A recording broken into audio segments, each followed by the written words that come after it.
Et sur un tout autre plan, cette journée mondiale SIDA 0, l'événement a vu la participation effective des représentants du ministère de l'égalité des chances et des Gabonais de l'étranger, de l'UNICEF, mais aussi de l'ONU SIDA. Les précisions dans ce reportage.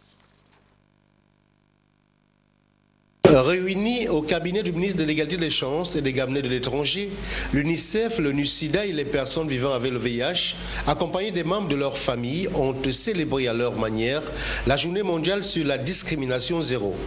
Même si de nombreux efforts sont consentis, de nombreux êtres humains sont victimes de discrimination au quotidien.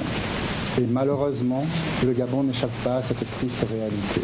Une célébration de la journée mondiale discrimination zéro, effective depuis 2011, qui fut aussi l'occasion pour les responsables de leur association de proposer des solutions pour annihiler les maux dont ils sont souvent victimes au quotidien.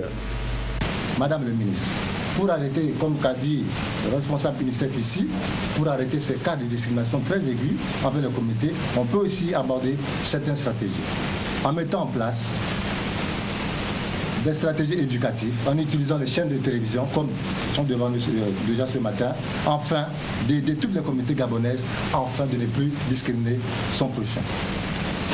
S'inspirant d'un des piliers du programme national pour l'égalité des chances, notamment le pilier 3, Patricia Taïezodi a réaffirmé la détermination du chef de l'État et du gouvernement à lutter contre toute forme de discrimination. En qualité de ministre de l'égalité des chances et des Gabonais de l'étranger, je puis vous assurer que je ne ménagerai aucun effort pour mener à bien une veille et un plaidoyer auprès des ministères et autres acteurs concernés par la prise en charge de cette problématique sanitaire afin de changer le regard de la société sur les personnes vivant avec le VIH. C'est sur une note d'espoir et de satisfaction que s'est achevée la présente cérémonie.